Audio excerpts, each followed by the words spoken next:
What's up, sports world? Y'all know what it is, man. It's Wednesday. It is Wednesday.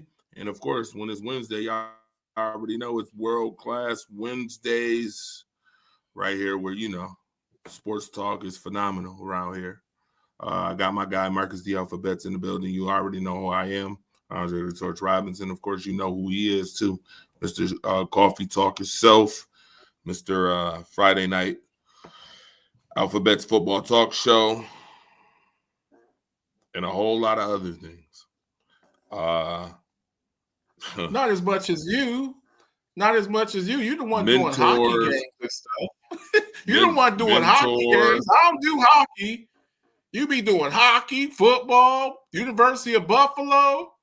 You the one. I'm just trying to be like you when I grow up, man. So yeah, I'm trying to be like you. I don't watch hockey, but hey, you be up in there. If you took me, I'm gonna come to Buffalo one day, and I want you to take me to a hockey game. Do I get to sit up there with you up in the media box? You'll let me sit up there? No. Nah, them white folks don't like that. I'm sorry, them white folks don't like that. I'm keeping it real with you. Nah, much as I would love to. Nah, they be like, hell nah. Like, who is this guy? Like, you know more sports than y'all. But he can't sit up here for some reason. We got too many black people covering hockey. Yeah, too much. Nah. We can't have that. That's exactly how they gonna act too. No. Be afraid to act that way neither. Yeah, which I'm tired of them anyway. And that act is asinine at best. But Marcus the Alphabets in the building.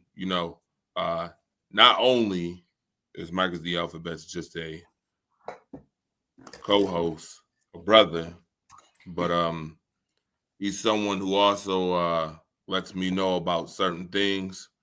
And as much as I view certain things a certain way, I can agree and level head and be like, you know what, maybe you're right. Hey, maybe I do need to adjust some things. Being the people that we are. Sometimes you can't. No. Let me say this.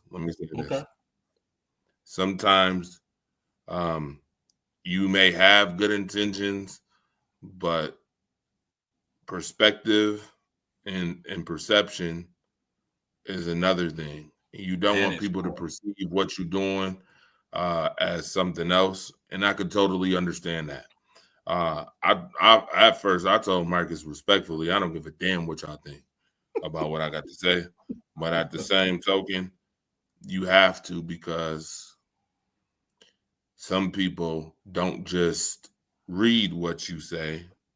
Some people love to act on what you say too, and wish and hope bad things on you as well. So I totally understand that, and that's why we was late on the show. It's because of me and my bullshit. Well, I won't say bullshit. No. We were having a conversation. We were having a conversation between me and him.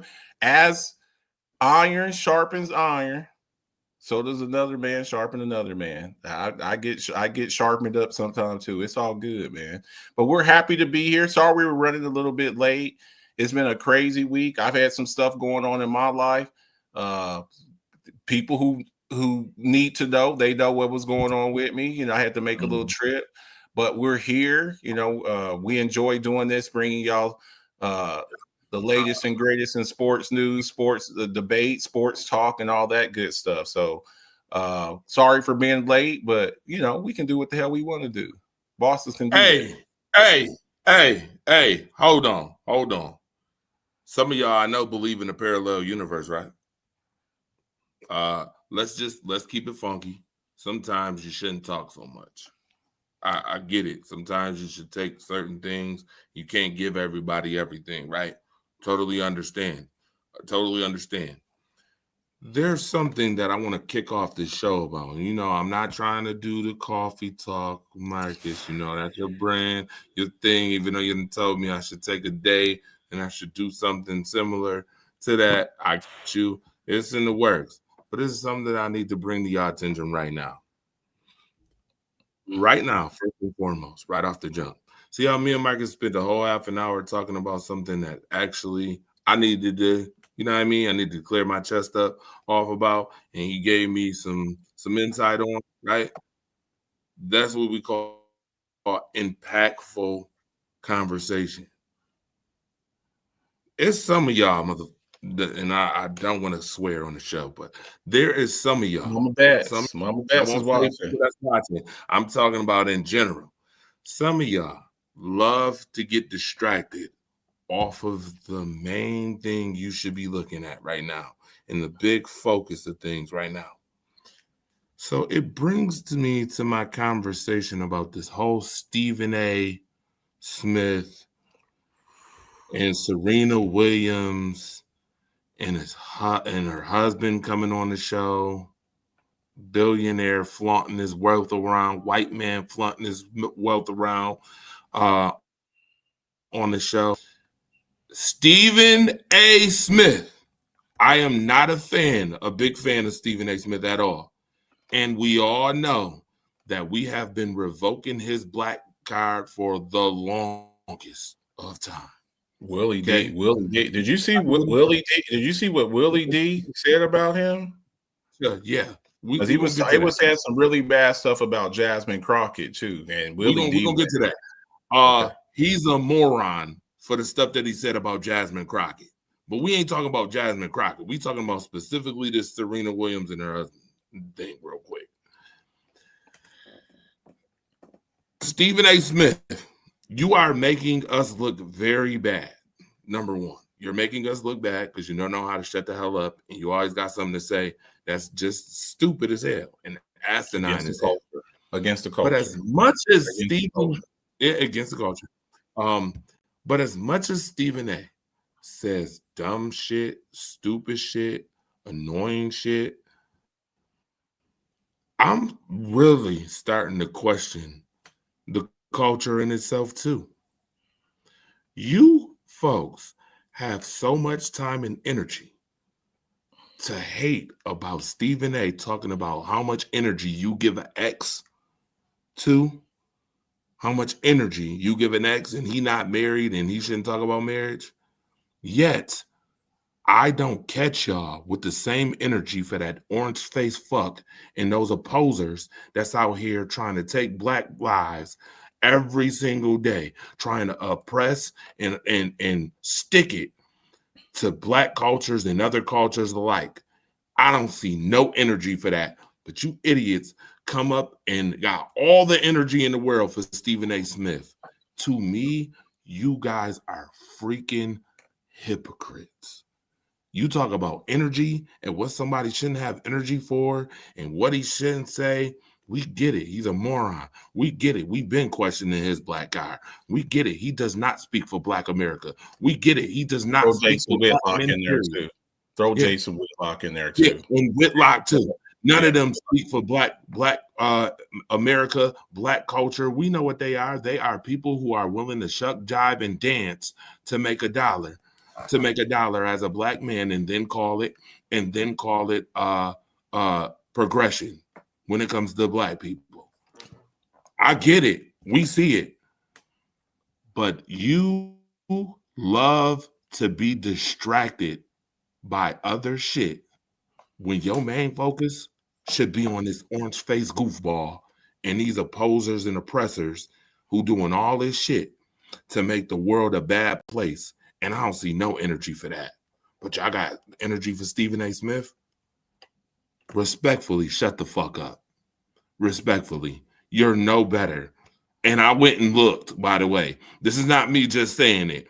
When I go and I see these videos with 70,000 views about Stephen A. and I go on your page and then I don't see not a damn video about orange face fuck, fool doing this, that, and the third, and all these folks who just got caught. Marcus, you seen it, the leaked conversations about how we monkeys, this, that, and the third.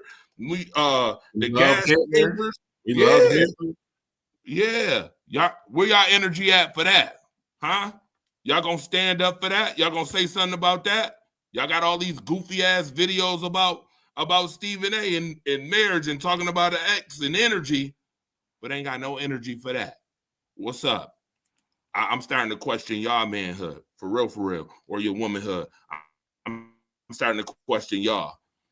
Y'all love to pick and choose little corny ass battles to have fun and have this what do we call it, misguided rage about. You don't know that, man. You don't know that millionaire dude. Selective rage. You don't know that the billionaire dude. Okay, yeah, he stood up for his wife. You're supposed to stand up for your wife if you married. You want, hold on. What's the saying, Marcus, we say? Oh, this show say, hold on. We don't give a bird credit for flying or a fish credit for swimming. We don't give credit to that. Y'all added boys for that white man, that white billionaire who flaunted his billions on his show. Y'all some fucking fools, and I'm going to tell you that. Straight facts. And if you don't like what I just say, I got an inbox and a call line too. Yeah. Y'all fools. Show some energies for some shit that really need energy for impactful energy. Y'all love getting distracted. Now, with that being said, Marcus the Alphabet. I was distracted this week.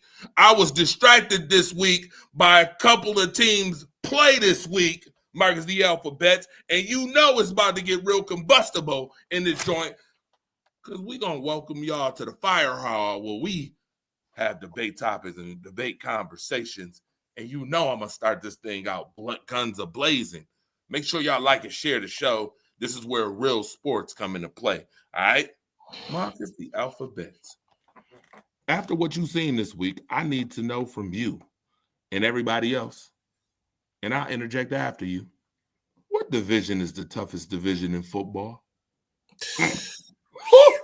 Yeah. Let's start. Let's get it started. I think we got to say the NFC North.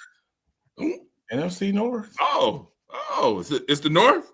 It's the NFC North? It's the North. Again, huh? It's the North. Yeah, I have no problem admitting that. Oh, okay. All right. Now, I need you to admit something, though. Uh-huh. What's the Bears' record right now? Because we said you know what, Marcus?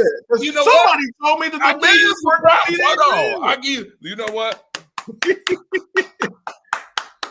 Ben Johnson, Torch. Ben Johnson. You saw the work that he did with the Lions with Jared Goff, and there were some blemishes with Jared Goff. Yeah. He got him in that system, and Jared Goff looked like a whole nother player. Caleb Williams, he was the number 1 overall pick. He had Matt Eberflus as his head coach. You got an offensive-minded coach who's somewhat of a quarterback whisperer, and I think you can see the difference. I think we can all see the difference in the way that Caleb Williams is playing this year as compared to the way he played last year. So, coaching matters, who you play with matters, the system and the franchise and all of that good stuff. All of that stuff matters, the type of situation. I talked about that a little bit this morning on Coffee Talk. Being in a good situation that helps you flourish. So, yeah, definitely AFC North, very competitive up there. I think everybody's 3-2. The worst record there is like 3-2. So you see a lot of progress going on over in that division. So right now, let's look up these standings real quick. I'm gonna look up the standings just because I want to make sure that before I say the NFC North, I looked earlier, but I want to look again just to make sure. Our standings right now, NFL standings, are as follows currently. Patriots 4-2, Bills 4-2, Dolphins 1-5, Jets 0-6. Steelers 4-1, division. 4-2. Whoa! Cupcake division? Because when I say that, people get mad at me when I say that. Cupcake division? They don't like when I say that, Torch. No, Marcus, you just couldn't go one show without saying cupcake. I can't because I'm start bringing cupcakes on this show. Matter of fact, shout out. Hold on, watch this. You know what? You just did something lovely. Shout out to T Gray, Cupcake Doozies. If you haven't had Cupcake Doozies and you're in the 716 region, T. Gray is the person to shout out to. She's got phenomenal desserts. I'm telling you, I'm talking about. She makes cupcakes. She makes cupcakes. She made cupcakes. Can I ask? Can I get a favor? Can I get a favor? Huh? During the Alphabets Football Show Rise Up Family Meet and Greet, can I get like a? Yes, I'll bring a whole box. Okay. I'll bring a box. Yes, for me, absolutely. Because I don't care what everybody else. I want my own box. I'm gonna eat me some cupcakes, man. Bring me some assorted cupcakes. Absolutely, no question. You got it, straight up. Now, shout out to her. Steelers 4-1, Bengals 2-4, Ravens 1-5, Browns 1-5, Colts 5-1, Jaguars 4-2, Texans 2-3, Titans 1-5, Chargers 4-2, Broncos 4-2, Chiefs 3-3, Raiders 2-4. Right? That's the AFC. NFC, Eagles 4-2, Commanders 3-3, Cowboys 2-3, Giants 2-4, Packers 3-1-1, 3-1, 2-3-1. Yeah, 2-3-1. I'm sorry. Yeah, you do got the tie. I forgot 2-3-1. You got the tie. The Packers 3-1-1, Lions 4-2, Vikings 3-2, Bears 3-2, Buccaneers 5-1, Falcons 3-2, Panthers 3-3, Saints 1-5. 49ers 4-2, Seahawks 4-2, Rams 4-2, Cardinals 2-4. Now, with what I just read, you sure you want to keep that as the NFC North? Yeah, because I don't think the Cardinals are coming back. I just don't. When you look at with the injuries that they have over there, losing James Conner, losing Trey Benson, so. I don't think that they're coming back from that. 49ers, they're starting to get a little bit healthy. I think they get Kittle back this week. But they got some reinforcements coming, So I still think it's the NFC North, but probably with the NFC West, a close second. But I still have to get a nod to the NFC North. All right. Interesting enough. I'm going to agree with that for now because the bottom tier teams, the Saints, the Cardinals, I don't see them coming back at all. The Bears still in the bottom of the cellar at 3-2, which tells you a lot about this division. I will say that I did say kudos to Ben Johnson. You can see that Ben Johnson's the Ben Johnson effect is taking place in Chicago. And when good play calling is being made in Chicago, defense is being played in Chicago. And those two are becoming synonymous with each other and connecting, like water, wind, power, activate. Definitely for sure. Marcus, here, a lot of parity in the league around Thanksgiving. Teams separate. Yep, we're going to see for sure. Hello, Deborah Beatty. Hi, sis. I see you. What's good? Josh McManus was good. Shout out to you as well. But the bottom half, the Giants, 2-4. Talking about the Jets, 0-6, Browns 1-5, Titans are 1-5, and the Raiders are 2-4. I don't see any of those teams that's in the bottom of the cellar actually going to the playoffs, and that includes the Chicago Bears too. Sorry, as much as I gave you, I know Marcus the Alphabets is happy and he want to win that bet so bad, but I don't know, sir. I don't know about that. We gonna have to. We got a whole lot of time. We got plenty of time. And this is why when people come out 2-0, 3-0, and they're doing backflips, and we're going to the Super Bowl, Marcus. We're going to the Super Bowl this our year. Didn't the Bengals start off 2-0? They started off 2-0, didn't they? The Bengals. They ain't won a game since. So look, this is a marathon. They talking about blowing it up. They talk about blowing it up in Cincinnati. They talk about the trade. Wait a minute. You did all that. Put Trey Henderson, gave him that 1-year deal to hold him off, and now y'all talking about trading him. They need to trade him. They do need to trade him. He's not signing with them next year. He's not. He's not signing with them next year. He's not. No, they already pissed him off. They pissed off their first round pick too. So you might as well get something for him, because by the time Joe Burrow comes back, I think I think it's going to be way too late. Go ahead and get something for Trey Hendrickson. Trade deadlines in like 2 or 3 weeks. Go ahead, get something for him. Trade him to a contender, Dallas, and the Eagles could use him. But you got to look at teams that have salary cap space too. So we'll see what happens. I think you're going to see a lot of movement as we get closer to the trade deadline. I think you can see a team like the Dolphins, Jets, Saints, Bengals making some moves. Maybe the Titans being sellers at the trade deadline. But we'll see. We got some time.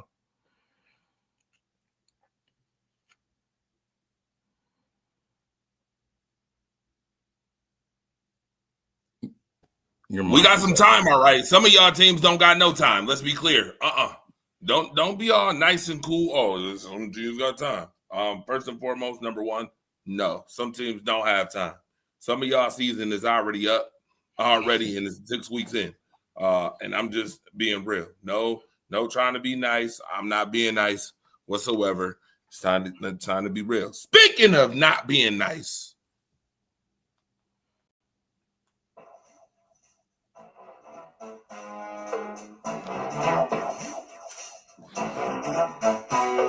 Marcus the Alphabets. How about them Cowboys? They lost to the Panthers this week. What happened, Marcus? What happened? You are starting to see what everybody said was going to happen when Jerry Jones did not listen and pay Micah Parsons. You cannot replace a top 3 edge rusher. Now, I understand you're getting 2 first-round picks. There will probably be late first-round picks because I think that the Packers are probably going to make the playoffs and make some noise in the playoffs. So that's going to probably be a late first-round pick. You don't replace people like the Micah Parsons, the Myles Garretts, the TJ Wattses, the Max Crosbys, the Trey Hendrickson. Guys like that, elite edge rushers don't grow on trees. And it has a domino effect to the rest of your team. So because you can't get to the quarterback as fast because Micah Parsons could win so fast off the snap. Well, now wide receivers are running because your corners are having to cover longer, and they're getting burned. So it's a domino effect for the rest. Now, can they bring somebody in? Could they go get a guy like Trey Hendrickson? Maybe. But you're just seeing right now, they really miss Micah Parsons. They really miss offensively. They're scoring points. The George Pickens pickup was outstanding, but that defense, they have one of the worst defenses in the league, and mainly because they cannot generate any pass rush. So then it's having a domino effect on the back end of the defense. So, and then they kind of got punched in the mouth. They kind of got punched in the mouth. Rico Dowdle. We saw this last week with Buffalo with Stephon Diggs coming back. Generally, players that played in your system that feel like they just got dumped, they want to come back and prove a point. Stephon Diggs was playing like it was the Super Bowl last week. Where was all that energy at the last year that you were in Buffalo? Rico Dowdle, he was our starting running back last year. They let him walk. They signed Javonte Williams. Rico Dowdle, he's running like he's Bo Jackson. So, when you have motivation like that, plus you have some holes in your team, that's the result that you're going to see. Marcus. I like how that was eloquently spoken. You spoke like a champ just now. And I didn't hear any victim calling. But Marcus the Alphabets, I told you this in the very beginning of the year. Before the Micah Parsons trade? You don't think that Micah Parsons could have been a factor in that game? Okay. Okay. We bringing back legendary sound effects. The toilet flush for your defense. They're bad. The full toilet flush. Yeah, they're bad. You get they're bad. Both. You get the light and the heavy version of the toilet flush. Sir, your secondary is boo-boo. Boo-boo. But and on top of that, not only is your secondary, wouldn't you agree though that the pass rush goes hand in hand? Pass rush is god awful. You should have never got rid of Micah Parsons. Your owner is a buffoon, a goof, a silly man, a very silly man. I agree. I totally agree. Old fool. He shouldn't have never did that. George Pickens having a hell of a year right now. All them yards that you put up on your page. By the way, if you haven't subscribed or haven't looked at the Alphabets football page, get your football news right there. You can go to Rise Up Family Sports Network too and get your news. We both produce news daily, every day. All right. Dak Prescott having an MVP-like season. And your team is a tie away from being at the bottom of the barrel in your division. All because your man wants to trade Micah Parsons and play games with Micah Parsons.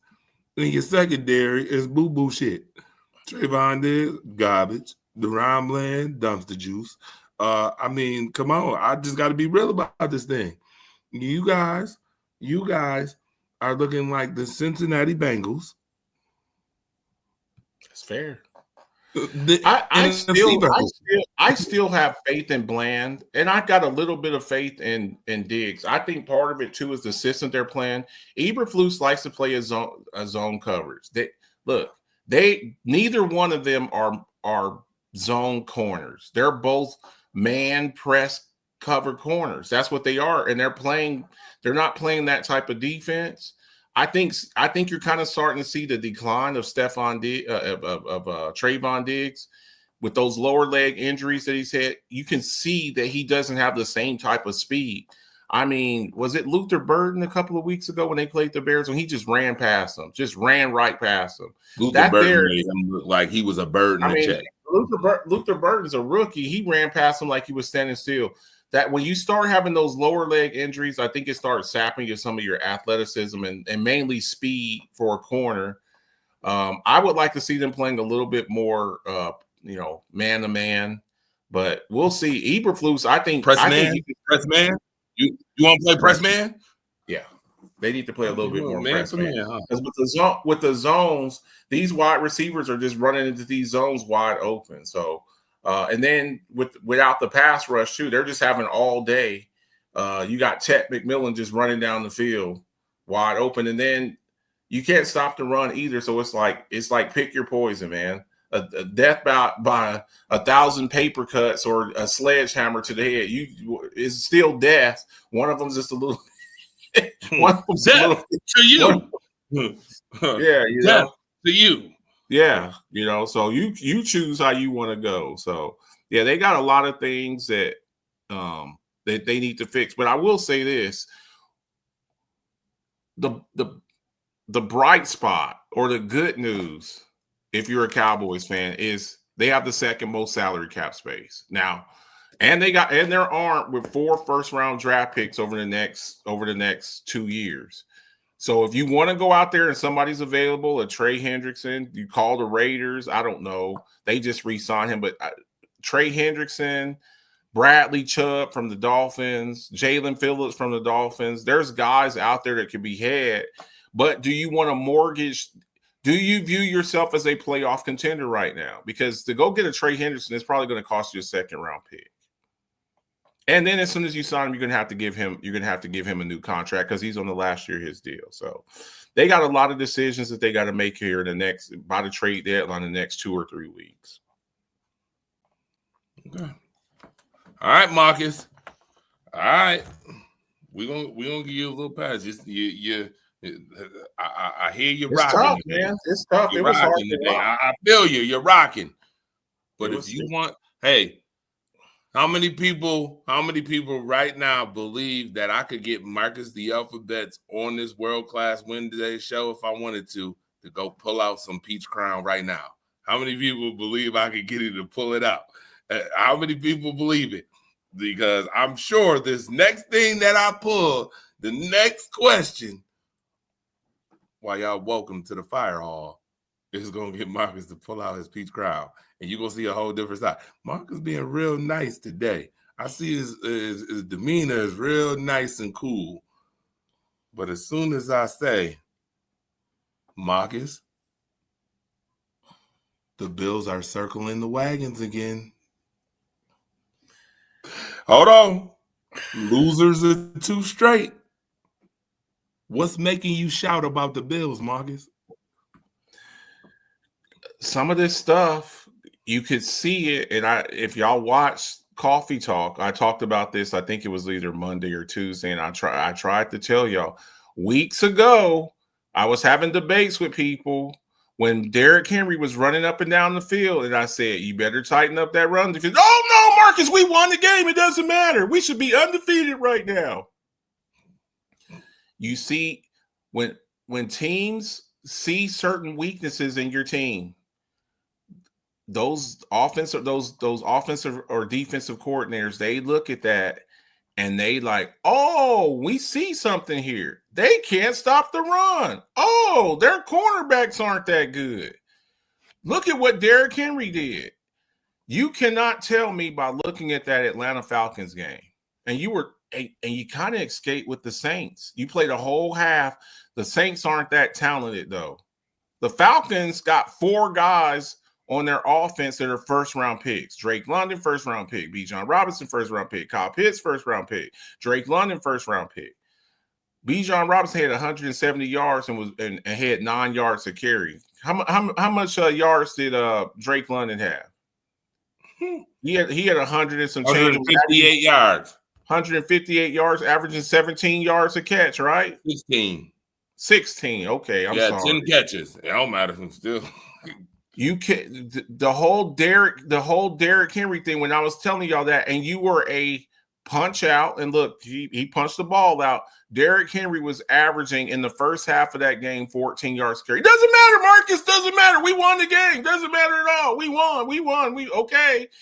These type of things rear their ugly heads again. So now teams, when they see that, they see this weakness. You can't stop the run. Bijan Robinson, I think Bijan Robinson is the best running back in the league right now. Saquon Barkley even says, I think he's the best running back in the league. You got 2 weeks. You got your bye week this week. And who comes to town?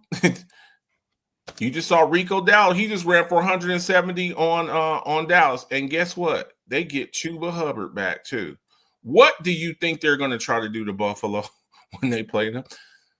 They watched Ted McMillan get 150. They watched Drake London get 150 yards. What do you think they're going to try to do with Ted McMillan? It's a copycat league, man. And here's the bad news, Torch. Here's the bad news. You got $2 million in salary cap space. You got $2 million. And I'm seeing people, I'm in these groups and they're like, oh yeah, let's go get this. Let's go get AJ Brown. AJ Brown, you got $2 million in salary cap space. Where the hell do you think you're going to get AJ Brown from? Chris Olave, I can kind of maybe see that. Some goofball put up, oh yeah, we should go get Jalen Waddle. Why the hell would the Dolphins try to help you and give you Jalen Waddle? Magic Bean, ain't that what y'all call him? Magic Bean. Oh, he doesn't get the respect that he deserves. He brought us out of the abyss. Look at what he's done. He's right up there with Howie Roseman. He's right up there with Veach from Kansas City. Oh, is he? Is he? And you see now spending the money on Joey Bosa. When I told y'all Joey Bosa has been a non-factor in this, you didn't need Joey Bosa. You didn't need Joey Bosa. You have no number one receiver. Keon Coleman, his 4.7, 4.8 speed can't separate from nobody. You wanted to pay what's his name? Khalil Shakir, that his name. Y'all paying him like he's some elite wide receiver. He's all right. He's all right. He's an all right receiver. When teams play the Buffalo Bills, they're not like, we got to stop Keon Coleman. We got to stop Shakir. What are we going to do? And then your dumbass, goofy-ass coach, you have a really good running back in James Cook, who I really like. And in critical junctures in the game, Mookie Hawkins he asked Sean McDermott during the press conference. I watched him. Why the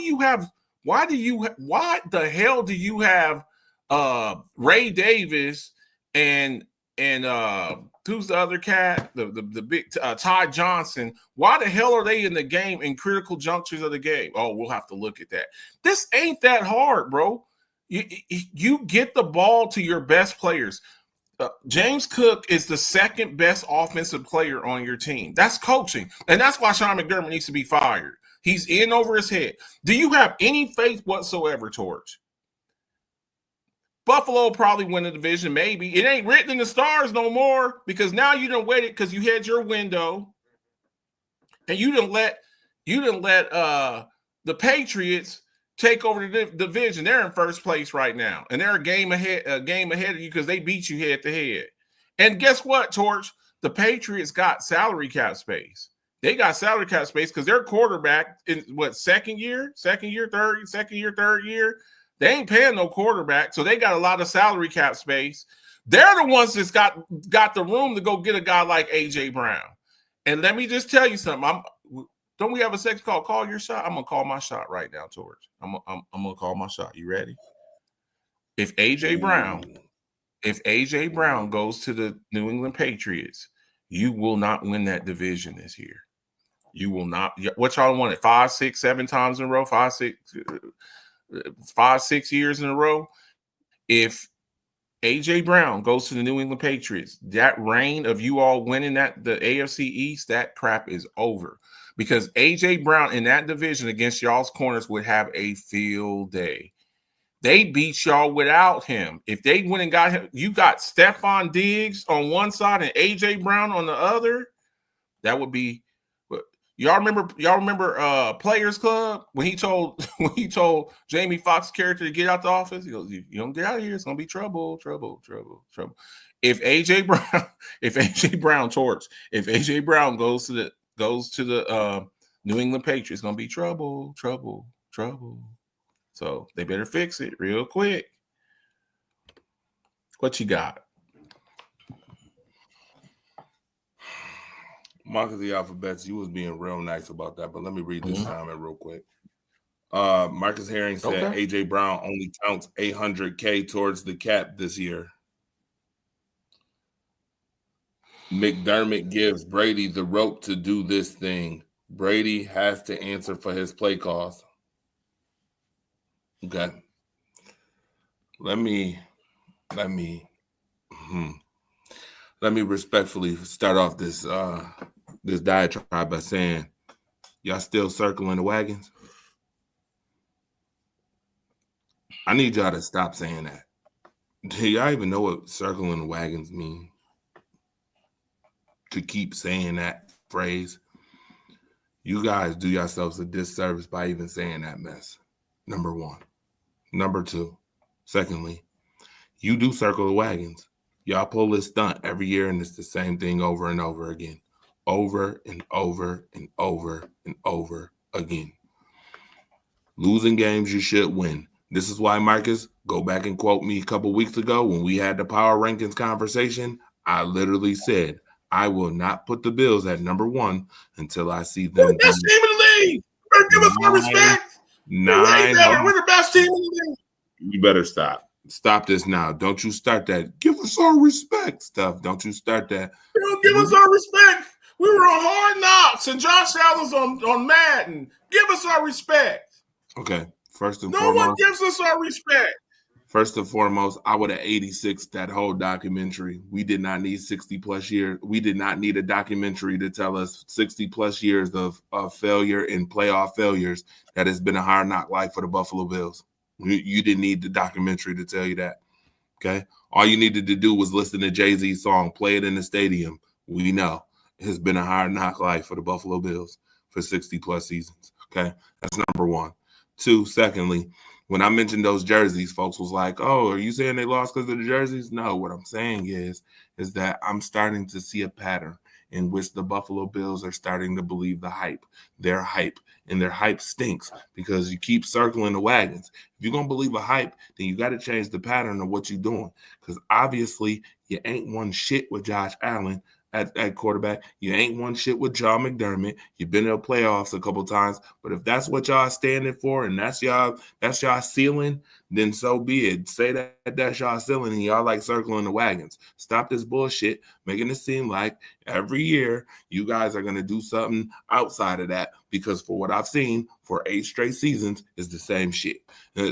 Respectfully, that's number 2. Number 3, I have went on record for years now, and nobody can refute this when I say the worst issues with the Buffalo Bills is its organizational moves. I've said this before. I've heard too many people pander to this damn team. Number 1, pandering for a check about this team and won't tell the truth about the team. I've heard other people literally tell the truth and get crucified for telling the truth. Well, guess what? I'll tell you, I'm one who don't give a damn about you trying to crucify me about this team. You guys from the very top have problems. Number 1, you have an owner who treats the Bills and Sabres like a fucking fun toy. No sports acumen whatsoever. Then you hire a bunch of people who are science experiments. Sean McDermott never had head coaching experience before you hired him, and neither did Brandon Beane as a GM. Science experiments, right? They got you out of bondage. See how they love to control the mind. Well, we got you out of bondage. You made the playoffs, yada, yada, yada. Yeah, you made the playoffs and probably have the worst playoff story in the last 8 years. The Bills have the worst playoff story out of any team in the NFL, legitimately. If you went back and said, let's look at the last 8 years of the playoffs, tell me what team has a worse story or has had some of the most heartbreaking losses in the playoffs than the Buffalo Bills. You couldn't tell me another team. You couldn't tell me another team, respectfully. Another team who's had that. Yet and still. 13 seconds. Yet and still. Last year. Houston, you got beat by Tywan Jones, who caught the pass that set up this field goal for the winner. And he was just on your team the year before. You know damn well that when Tywan Jones is in the game, he's in the game for one reason and one reason only. Catch out the backfield. Let's be clear. Let's stop this nonsense. Yet, you couldn't figure that one out. I'm tired of Sean McDermott talking about let's see, I got to go check. Where the hell are you during the game? Ain't you on the sideline during the game? You couldn't see? You can't see when you on the sideline? What's going on? It's got to be some accountability. I'm tired of folks. I'm watching the game, and I'm like, why the hell is Ty Johnson in the game? Why is Ty Johnson in the game? Why is Ray? Yeah. And I know Ray Davis. I think Ray Davis caught a touchdown, but it's like if I'm James Cook, I'm pissed. I'm like, so between the 20s, from our 20 to the opponent's 20, I'm in there. I'm running the ball. I'm doing my thing. And then when we get inside the 20, you put Ray Davis or Ty Johnson in the game. And Mookie Hawkins asked him, like straight up at the press conference, why is James Cook not in the game? Why is he not in the game? And he said, I got to look at it. He's given 2018 answers again. 2018 answers. Those corny, crooked ass. He's your second best offensive player. Trash. He's your second best offensive player. It's bigger than him too. You gotta call out Brandon Beane. Man. You gotta call out Brandon Beane. Here's why. You gotta call out Brandon Beane. As much as I don't like GR News Radio 55, and the only person I like from there is Sal Capaccio because he holds it down. If it wasn't for him, a lot of them garbage dumpster juice. Yes, I'm saying it. So-called sports journalists, entitled sports journalists that I be hearing sounding like buffoons. Let Brandon Beane come on the show and talk that shit. Like Serena's husband came on First Take just yesterday or today, whatever he did that shit, and ran his mouth about how y'all was buffoons about talking about the wide receiver position. Well, Marcus the Alphabet, let me ask you this question, because I did a little dissection. You know I'm the fire starter, so I like to kind of burn shit down and melt it to its core to get to the root of some shit. Marcus, why has Joshua Palmer done but make one play per game for $12 million? And then when he actually made 2 plays, he got injured. And then, hold on, but Marcus, we told him this months ago, right? Wait a minute. He made a second play in this game and then got injured, right? So you paid $12 million for a guy who makes 1 play per game. 1 play. Now, 1 play. Okay. Keon Coleman. Sir, you literally in the offseason said that your season last year was a bad season. What's happening this year, sir? What's happening this year? His issue is he's slow. And people told everybody that he's slow. He run a 4.7. Now, look, I'm not saying everybody's got to be Randy Moss. Everybody don't have to be Xavier Worthy. Everybody don't have to be Tyreek Hill or Jalen Waddle. But it takes him so long to get out of breaks and stuff. And then if you're dropping the ball too, now you're worthless to me. You're not that great of a route runner. You're not high pointing the ball, which is something that you were known for coming out of Florida State. And you're slow. You're slow. You don't scare anybody. You don't scare anybody. Khalil Shakir is a 3. Khalil Shakir is a 3. Y'all act like he's a 2, but he's really more of a 3. Keon Coleman, y'all think he's a 1, but he's really maybe a 2. You don't really have a 1. And then, like you said, Torch, I totally agree with this. And I was arguing with people about this a few weeks ago. Sean McDermott, he's one of the top coaches in the NFL. Look at what he's done. We're gonna squash that right now. I'm gonna say it. You may not say it. You live in Buffalo. You won't say it. I'll say it. Josh Allen's been carrying Sean McDermott's ass. Oh, sir, wait a minute. I don't give a damn because I live in Buffalo. Wait, whoa, sir. Hold on. Okay. Let me real quick because I didn't even finish the diatribe because I was gonna get to that. You say it too. You say it too. Funny that you said that before I got to say it because see, when we go down the line, let's go to Elijah Moore. Elijah Moore got bounced from the Cleveland Browns, right? You over here trying to run that corny ass end around. They done fumbled that damn play 2 weeks in a row. And you tried to run it again this week. You ran it last week, you fumbled. You ran it this week, you fumbled. It's a stupid ass play. Elijah Moore can't make 2 plays per game. Hold on. Let's get to Dawson Knox. Yeah, he caught a touchdown pass, but guess what? You can't get more than 2 catches from Dawson Knox in a game. You can't get 3, 4, 5 catches from Dawson Knox in a game. Guess what? You paid him all that money on top of getting Kincaid. Hold on now. Let me continue onto this road to, maybe it's the organization and the mistakes that they've made, right? Okay, so then you talked about Sean McDermott. I'm so glad about this because Josh Allen has had to put on a Superman cape and definitely has been carrying this team. And he's been covering up a lot of your inefficiencies that this team has had. With that being said, Emmanuel Acho, first and foremost, sir, your career ended quicker than when a roach is in your house and you turn the light on and it scatter. Yeah, you disappeared from the league quicker than the Lord allowed. Shut the fuck up. I'm not tired of you talking, sir. Mr. Oh, it ain't really a good game plan, sir. You wasn't even that good. You played 20 games your whole career. Shut up. And left the league because you injured your thumb. Shut the hell up. Please be quiet. I will not take buffoonery from you. But what I will listen to is if Marcus the Alphabet's got something to say about that. I don't care if you played in the league. You played 20 games. I don't give a shit. You did nothing, sir. And you're running your mouth off. Oh, it wasn't a good plan. All you got to do. He did mention something that was right, though. If you play press man across the board against the Buffalo Bills and dare them to beat you, none of those players can beat somebody press man. Nobody can. We've seen it already, and that's what the league is seeing. Well, guess what? If you blitz in a certain way and you keep, right, besides that, if you blitz in a certain manner and you keep gap integrity, guess what? Josh Allen can't run through certain lanes, and you keep those integrity in those gaps. Yeah, then you force those receivers to beat you man to man, and they can't beat you because they're not skilled enough running routes, and they're not skilled and they're not fast enough. So guess what? I took the liberty to go even deeper into this shit. Okay. Shout out to Monster for sending this to me.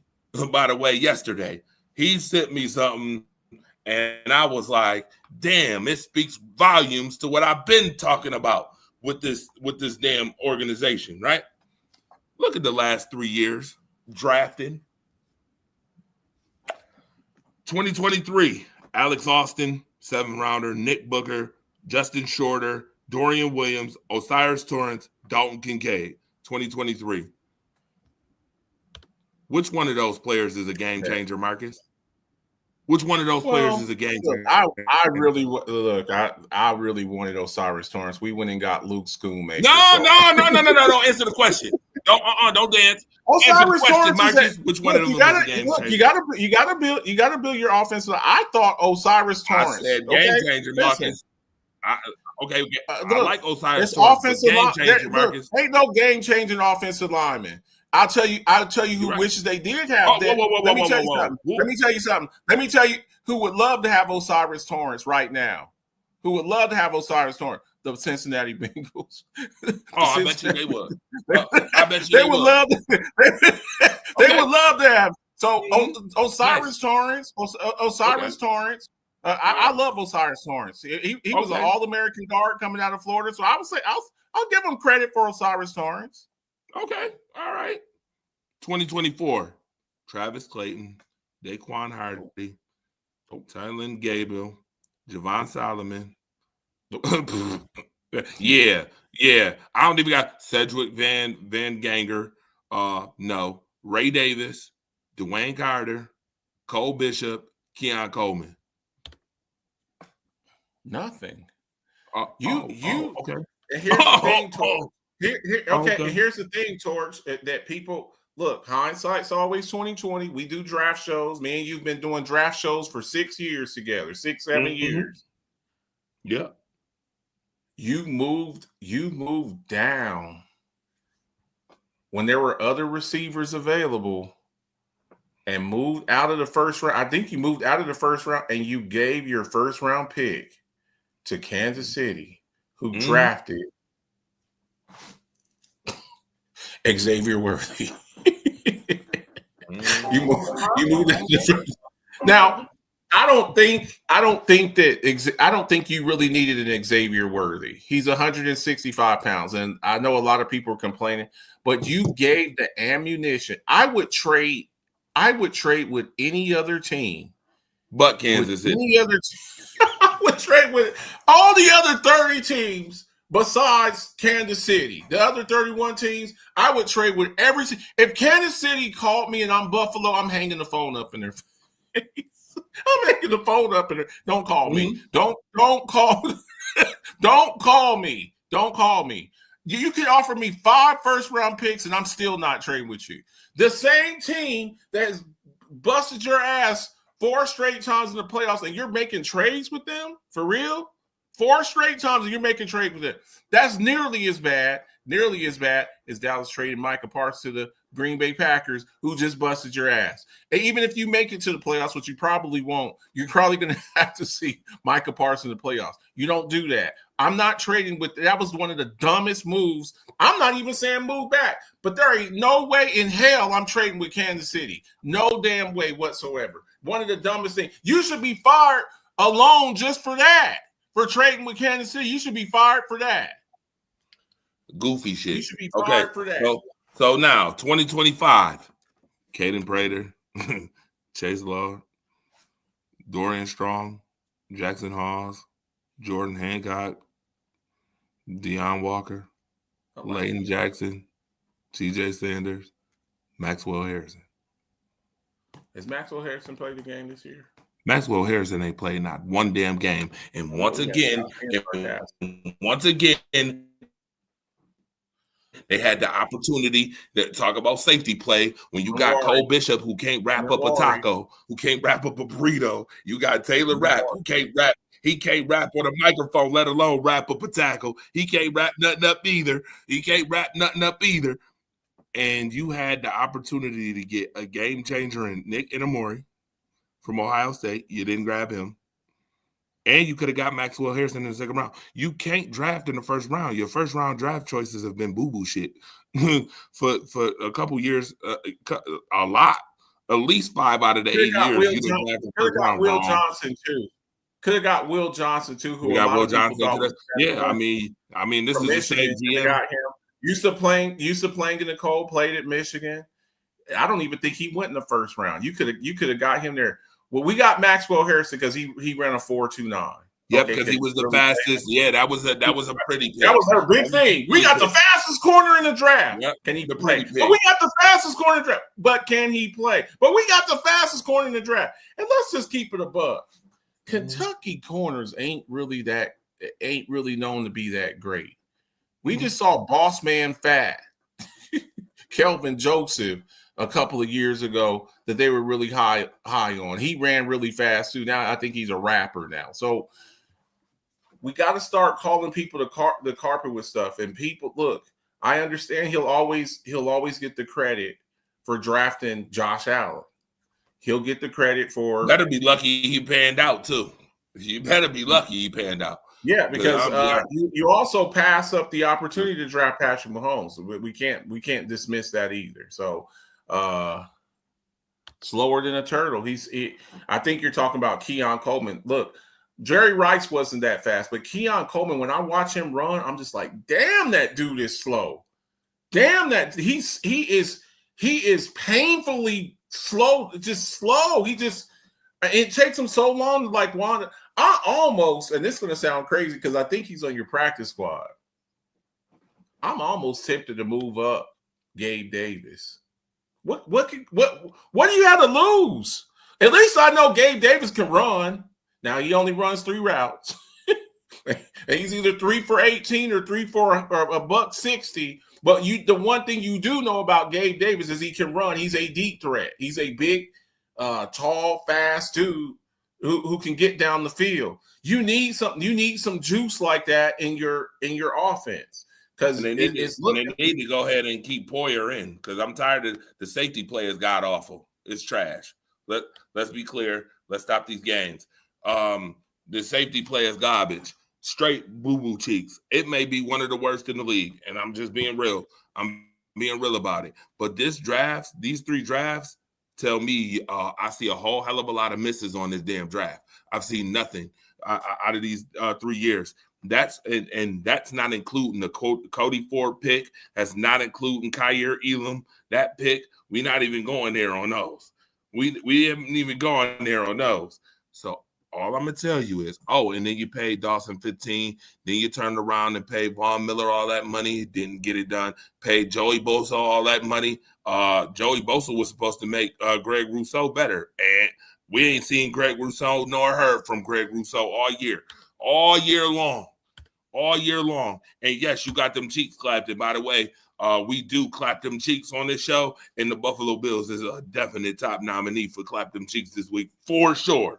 In my book. Yes, Buffalo better get it together. You got Chuba Hubbard and Rico Dowd coming up, and they're going to have 150 plus yards on your asses too in 2 weeks. Because right now, just me, do not trust Sean McDermott to make no real adjustments, and I don't trust him to get it together at all, especially when it comes to the run game.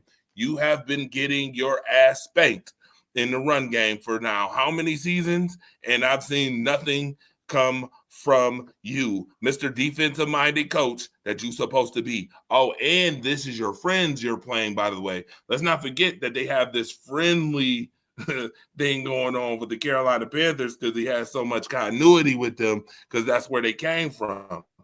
Again, it just spells loser mentality to me. I see a lot of loser mentality and excuses for mediocrity coming up. Remember, I said this before. Watch the excuses for mediocrity as they play out. When they was 4-0, everybody was jumping on their shit. It's the best team in football. And I said, I will not. I said the same thing, but I'm a hater. I'm a hater. I'm a hater. I was like, y'all got – look, I understand. Don't you have a slide? Hold on, Marcus, hold on real quick. Don't you have a slide? Don't you have a slide telling the combined record of all of their? I was just about to tell you this. I was just about to say it. We see 3-21. First 4 weeks of the season, the record for those first 4 teams was 3-21. You played the Atlanta Falcons and the New England Patriots, games you should have won, by the way. Should have won both of those games. They love allowing other people to make stories out of them. I keep saying this. Stephon Diggs comes into your house after he disrespected your house, comes in and disrespects you and leaves with the dub and said it was personal the whole 9 yards. Now Stephon Diggs a leader all of a sudden in New England, but he couldn't do that in Buffalo and leaves with a dub. Coming off a torn ACL. Coming off a torn ACL. Oh, and then you go to Atlanta. Bijan Robinson has 230 combined scrimmage yards. That's a career best, by the way. That was a career game for Bijan, by the way. 230 combined scrimmage yards. Yeah, he's never done that in any football game he's played until now against the Buffalo Bills. You hadn't seen, we had a conversation on Monday Night Madness on late night. Was Drake London a top 5 wide receiver? No, he's not, but he damn sure was against the Bills. 10 catches, 158 yards. When did you see Drake London do that? It's been a long time since I seen Drake London with them numbers, and they whooped Joe ass. Marcus the Alphabets, if I asked you as a coach, who do you game plan for the Atlanta Falcons? What players do you game plan for? What players do you game plan for? Bijan Robinson first and foremost, and then probably Drake London. I think Kyle Pitts has that potential, but I mean Bijan Robinson first and foremost. That you got to stop Bijan. Okay, I just wanted to know. I just wanted to make sure that we was on the same page with that. Yes.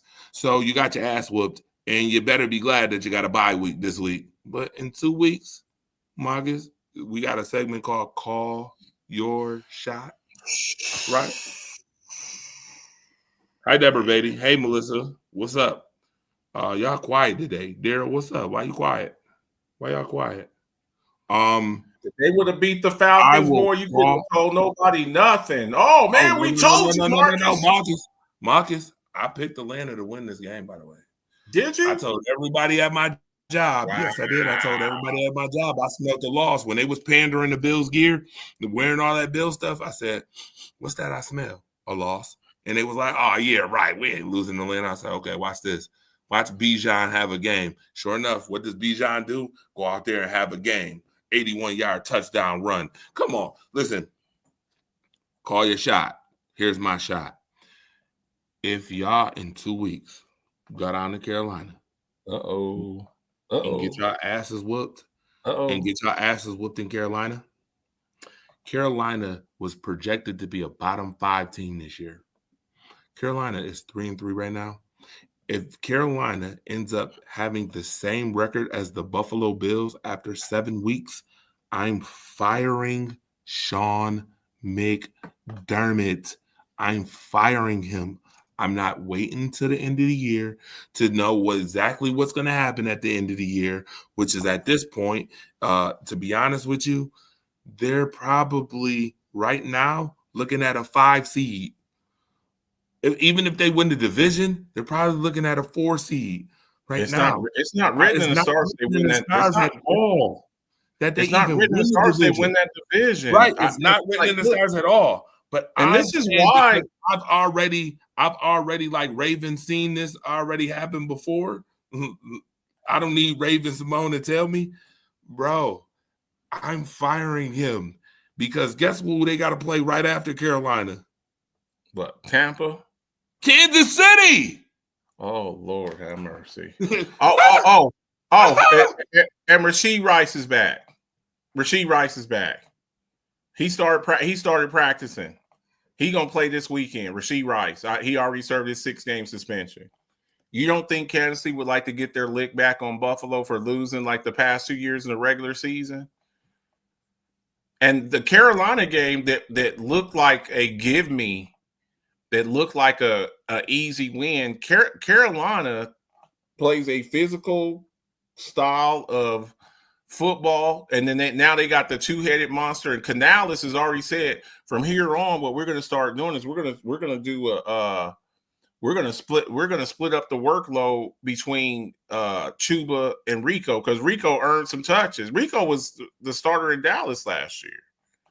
You know, so y'all better clean up some things real quick, because man, it's the path doesn't get any easier.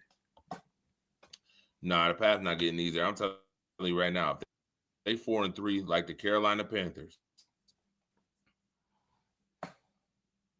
after 7, if I told you, Marcus, was an opportunity and a chance that the Carolina Panthers will have the same record as the Bills after week 8, people would have thought that. We wouldn't have saw it. We wouldn't have saw it. You wouldn't have believed that at all, right? Not at all. You wouldn't believe that at all. To think that. By the way, real quick, Cleveland Browns, the only team that hasn't scored 18 points in football. The only team that hasn't scored 18 points. Do you know there's professional baseball? You're breaking up, Torch. Teams you're that breaking up real for bad. 18 runs this year. Moving on from the Bills. I ain't gonna talk no more about the Bills. We done with the Bills now. Marcus, I'm gonna bring this back up again. Biggest surprise this year is surprised it was Indianapolis, man.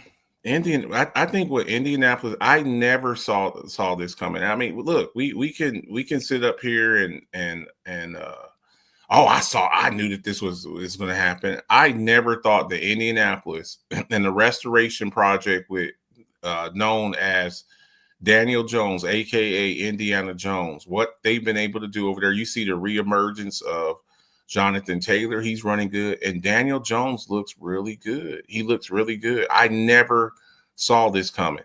Jacksonville looks pretty good. But to me, the most surprising thing that I have to say is Indianapolis, man. What Indianapolis is doing over there is just incredible. They're playing good defense. They're running the ball. Daniel Jones is spreading the ball around. Michael Pittman Jr., Joshua Downs, the kid, the tight end who's in the conversation. I don't know if he'll win it because of his position, but Warren, the tight end, he's a monster. He's an absolute monster. So for me, I think it's Indianapolis, and I don't think it's even close, man. What you got? Biggest surprise this year.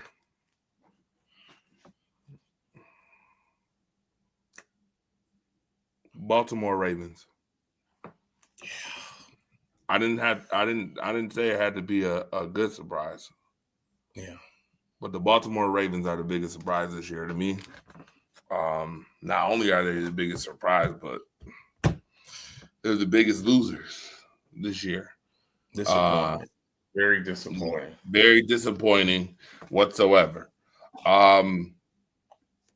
And they're killing me in fantasy too. They're killing me. I got Derrick Henry on, and I picked them. Oh, Lord have mercy. I have Derrick Henry on my fantasy team. I had to bench Derrick Henry. That's how bad he's been without Lamar Jackson. But you start to see how dependent on some of these players are. I talked about this a little bit this morning. Without Lamar Jackson, without Joe Burrow, they are like 3 or 4 win teams. Maybe. I don't know if the Bengals win another game without Joe Burrow. Now, Flacco's bringing a little bit of stability, but it's not quarterback. It's not quarterback. It's there. The way that team is constructed is terrible. And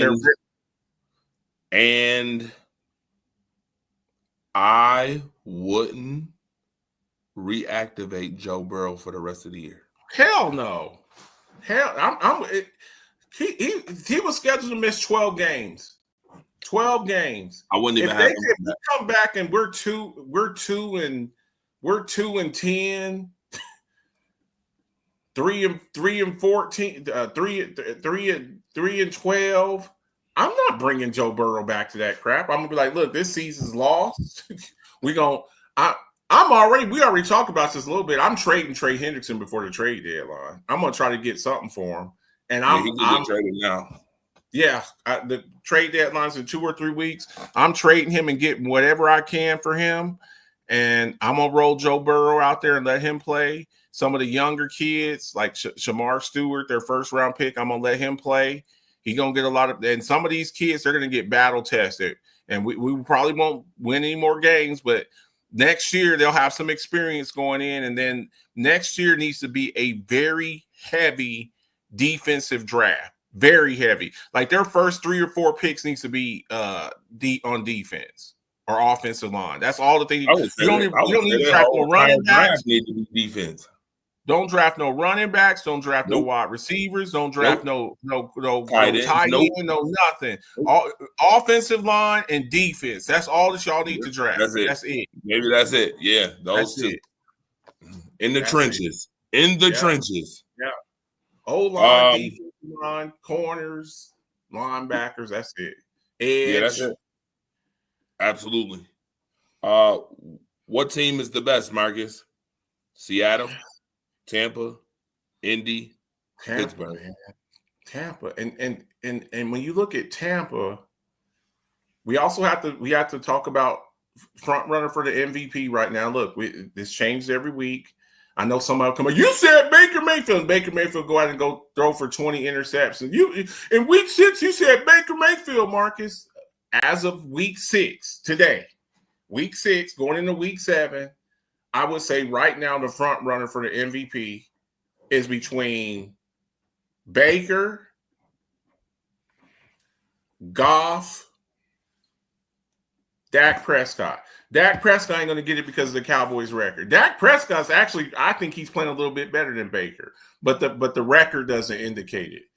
But the fact that the Bucs are winning like this without, Chris Godwin's been hurt, Mike Evans has been out. Now Ibuka just went out, and you see the emergence of kids like Tez Walker.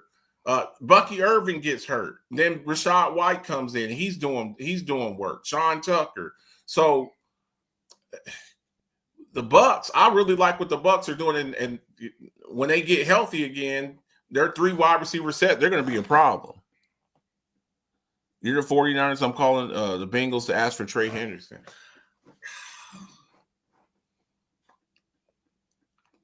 Yeah, I mean, didn't they drafted the boy out of Georgia?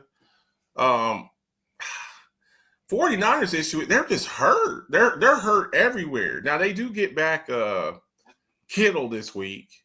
They get back Kittle, but Jawan Jennings has been hurt. Ayuk, that's another one too. I'm trading Ayuk's ass. They say he's healthy. He just ain't even practicing. They say he ain't been showing up to practice. Now, the bad thing for them is they just paid him last year, but I'll be looking to trade Ayuk. You ain't did nothing anyways. You got the kid, Ricky Pearsall. Kendrick Bourne, he looks reborn. I told you that was a mistake anyway. Yeah, I wouldn't ever pay him. Pearsall, he played good for a little bit, then he got hurt. Jawan Jennings and Kendrick Bourne, they're balling. But I'd be looking, how can I move up off of Ayuk, man? I'm trying to get rid of his ass. So you got Tampa. Tampa, man. Tampa looks real good. You got Tampa. I'm gonna be honest with you, Marcus. Okay. Uh-oh. The Pittsburgh. Ooh. By the way, all that disrespect, I see it's been very quiet. A lot of quiet, a lot of silence. I don't trust their wide receiver core. I get you, but you know what? I think that they can only get better as the season continues in everything that they need to. Mike Tomlin has shown you he is not going out a loser during the season. They are having one of their best starts since that 10-3 season. And I have a stupid suspicion that the Pittsburgh Steelers could get that same result. And this time, you ain't going to see 5 losses in a row after that. No. I don't see that happening. Aaron Rodgers has played very good ball. For those who tried to shit on my man, I'm make sure y'all know that I said Pittsburgh was winning the division too. By the way, the reports of his the reports of his demise have been greatly exaggerated. Yeah, it's been exaggerated. I told you all he needed was a good team. He's gonna be Peyton Manning all over again. He's gonna have a Peyton Manning story again. I think Pittsburgh's doing very well, and I think Pittsburgh can get even better. That's all I'm gonna say. I really like to see them before the trade deadline. And again, I don't know what's available out there. I do think Pittsburgh need to go get a wide receiver, another wide receiver. Yeah. Outside of DK, but I will say, DK's numbers is meaningful. There's a difference. I put this in your chat.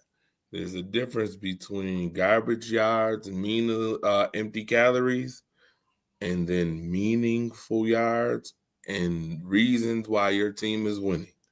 DK's and Metcalf's numbers has been a means to why the Pittsburgh Steelers is winning football games.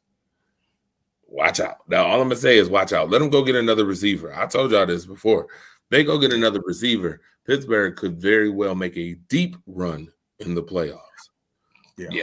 So that's just me. I'll go with Pittsburgh because they have the most veteran quarterback. There's been talk. You ready? I don't know if you saw this report. Nope. Probably didn't. Alan Lazard. They've been talking to the Jets. The Jets are about to have a fire sale any damn ways. Could you see Alan Lazard with Pittsburgh on the other side of DK Metcalf? I mean, that's a nice pickup. And I mean, the Jets ain't won no game. I think the Jets in the next couple of weeks, they're about to have a fire sale any damn way. So who willing to give up? Hold on, who willing to give up their wide receivers? Yeah, but I'm just saying, like, I'm right now. I'm just gonna put this out there. This is a fire. This might be far-fetched, but maybe not. If I'm the Pittsburgh Steelers, if the Miami Dolphins is willing to give away, and you got money, I'm going to get Tyreek Hill. Yeah, but see, the thing is, Tyreek Hill, he's done. Like he's got a dislocated kneecap. He ain't playing again this year. I get it. Matter of fact, actually, they can't even. Right, he's injured. You can't trade him while he's injured. He had surgery. He dislocated his kneecap. So But I'm calling New Orleans about Chris Olave. Yeah, I'm calling him. And see, but the thing with wide receivers is you got so many injured wide receivers that I don't really think anybody really wants to come off a wide receiver. You look at your Packers, Jay Reed's hurt. He'll be back soon, though. He'll be back soon. Watson, now he's supposed to be coming back. Dobbs is hurt. Mike Evans is hurt. Ibuka's hurt. Chris Godwin's hurt. Puka Nakua's hurt. People ain't just about to just give up no wide receivers. You know what I'm saying? Because it's like a lot of teams out there with injured wide receivers. So it's like not what used to be a luxury. It's like, man, we need this guy. Half of our wide receiver core is injured. You know, CeeDee Lamb missed some games. It's not a luxury though. CeeDee Lamb done missed like 3 games. So I mean, now you didn't see the emergence of what we all thought George Pickens could be, but teams ain't about to give up. No, we talk about edge rushers not growing on trees. You know what else don't grow on trees? Really good wide receiver 2s or alpha dog wide receiver 1s. Those don't grow on trees either. Daryl Gilliam said that the Pats, Steelers, and Bills called the Saints about Olave, according to a rumor. Yeah, well, guess what? If I'm Pittsburgh, I'm grabbing Olave right now just to be funny. Because that move might put them all over the hump over the Bills. Matter of fact, let me ask that question now. You think the Bills can beat Pittsburgh right now?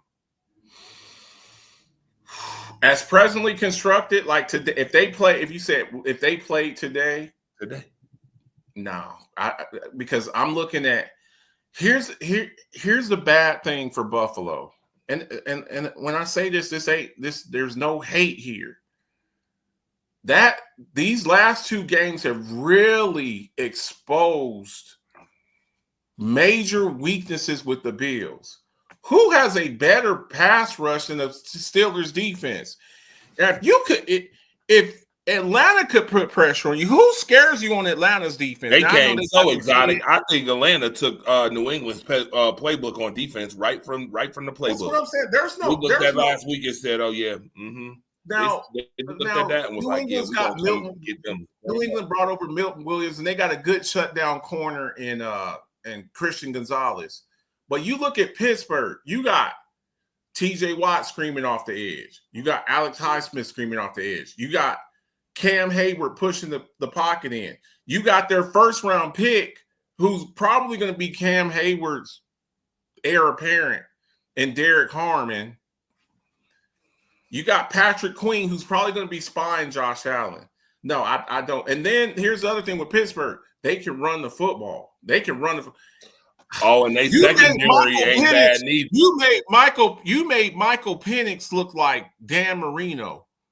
If you give Aaron Rodgers time where there's no pass rush, now if you put a little pressure and say that's any quarterback, but if you give Aaron Rodgers enough time to let DK Metcalf run down the field and Calvin Austin and Freiermuth and Darnell Washington and Jonnu Smith, and then you got that 2-3-headed monster, that 2-3-headed monster run game.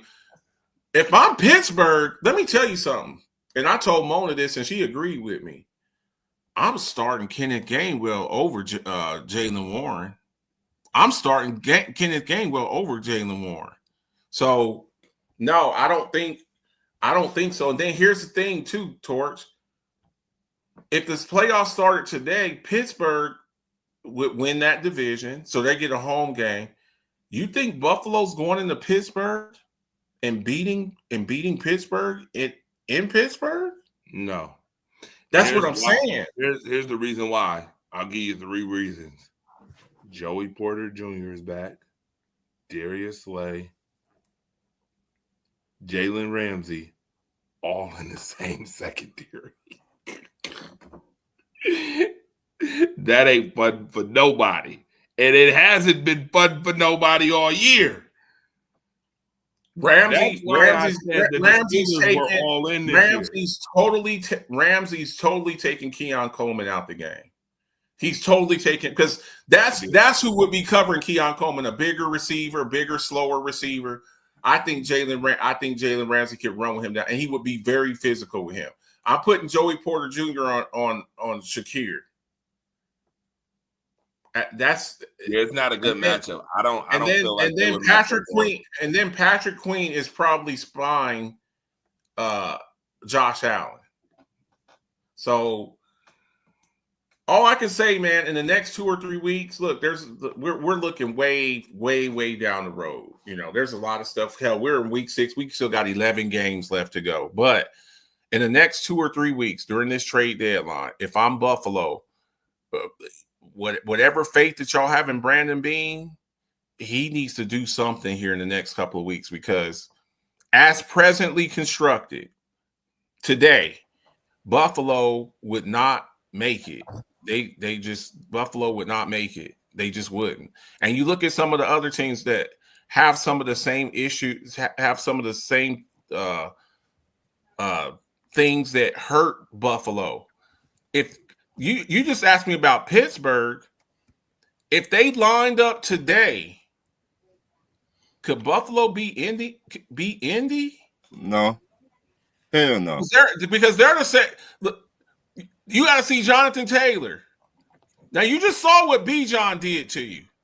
You right. You got that. Now you look at teams with good defenses. If they lined up today and they play as presently constructed, could they beat Denver?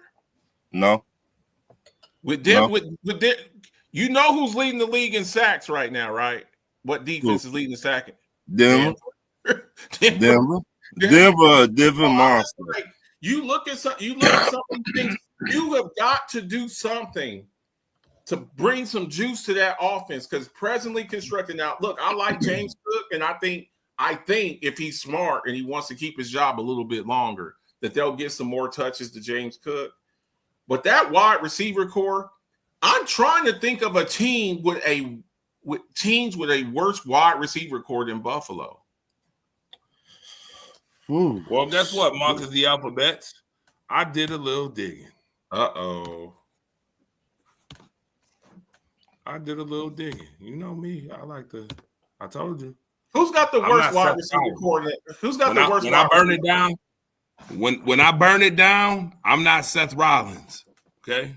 I don't get injured and then have to come back months later to try to be relevant. This ain't no Seth Rollins gig. It's the fire starter. November 30th, the Buffalo Bills got to play Pittsburgh in Pittsburgh. November 30th. So we're going to find out if the Bills good enough to beat them. Then the next week you got to go. Then the next week you got to go. The next 8 weeks for the Buffalo Bills. Look at these next 8 weeks. They're finna get stumped by the Panthers. People that look, I laughed at the Panthers. Me too. Didn't the Panthers like beat the Falcons 30-0? Yeah, that put 30 on. They beat the Falcons 30-0. Yeah, and then the Falcons beat the Bills.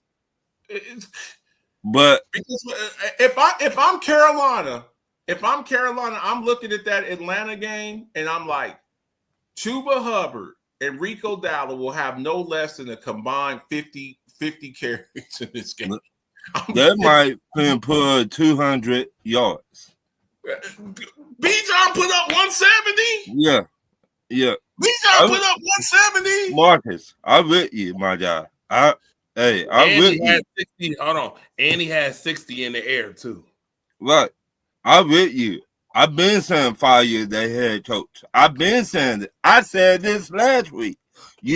Andre the vouch for me. Yeah. But the thing about it was all of these issues that I was talking about. Yeah. Marcus, you're just a hater. I'm like, listen, the warning sign should have been in the Ravens game. Oh no, we won that game. It doesn't matter. We came back and won that game.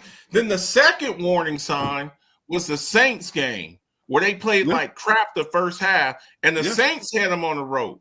Yeah.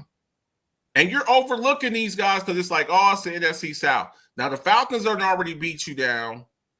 You got to see the Panthers coming up, and they still got to see Tampa Bay. Yeah. By then, Tampa Bay should have their full complement of weapons. You should have. I think Mike Evans comes back this week. Abuka will be back. Yeah. Chris Godwin will be back, and Bucky Irvin will be back. Yeah. And Baker's playing at an MVP level. Look, man. Look, like, I'm not trying to tell no scary stories, man. But like, I remember a long time ago, Marcus. You taught me this is a copycat league. You told me this. I believe Atlanta looked at the Ravens game. Yeah. And when I was telling them, I was like, Derrick Henry was averaging 19 yards a carry in the first half. And if it wasn't for that fumble, and look, we pushed the ball out. I go, dude, he was averaging 14, 15 yards a carry in the first half. And when the game was over, he averaged 9 yards a carry. Yeah. You got a break in that game, but he was running up into 3 touchdowns, damn near 200 yards rush. They couldn't do anything with him. By the way, you can add another. Bijan's faster than Derrick Henry. And by the way, he got that 81-yarder. He took off down the side. Oh, and your man Cole Bishop couldn't wrap up a burrito. I told you. I told you they boo-boo shit. So you look at some of these running backs that's coming. You look at some of these running backs that's coming up in the next. Look, Pittsburgh plays. I just want to put this out there. Pittsburgh plays tomorrow, by the way. and they play the Bengals tomorrow. So you can add another dub. We're doing the show tomorrow morning. The Icy Hot Bowl. We're doing the Icy Hot Bowl. You can add another W to that. I'm gonna get my pick right now. It's the Steelers. It's easy. It's easy.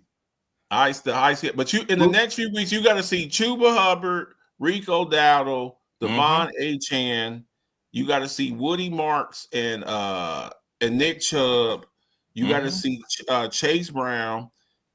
You got to see Pacheco, Hunt, and Brashard Smith. Then you got to see Bucky Irvin, Rashad White, and Sean Tucker. Then you got to see Gainwell and Warren and Caleb Johnson. And then you got to see the Patriots again with Travion Henderson and Ramondre Stevenson. Oh, shoot. Yo, Chuck Thomas said Atlanta beat Buffalo because of Albright.